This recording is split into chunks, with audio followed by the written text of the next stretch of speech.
აღნიშნული დახმარება მიმართული იქნება საქართველოში საზღვრის მართვისა და მიგრაციის საკითხებზე პასუხისმგებელი სახელმწიფო უწყებების შესაძლებლობათა შემდგომ განვითარებას.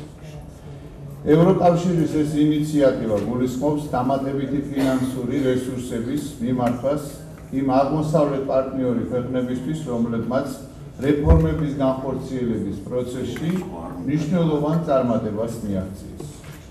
საფინანსო შეთანხმების მიხედვით ხარდაჭერა კონცენტრირებული იქნება საქართველოს შინაგან საქმეთა სამინისტროს, სასაზღვრო პოლიციის, საპატრულო პოლიციის, სასაზღვრო პოლიციის სანაპირო დაცვის სამსახურის, პოლიციის აკადემიისა და საბაჟო სამსახურის შესაძლებლობათა განვითარებას.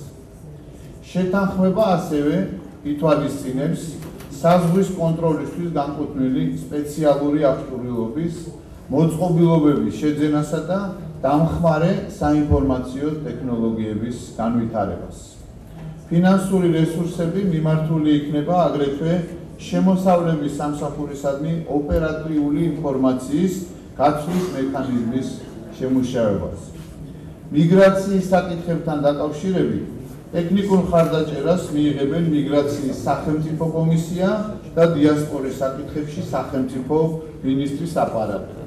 რაც ძალიან მნიშვნელოვანია, ასევე დახმარების ნაწილი მოხმარდება ზემო აღნიშნულ სფეროებში სამოქალაქო საზოგადოების ჩართულობას რეფორმებისა და სახელმწიფო პოლიტიკის დაგეგმვის პროცესში.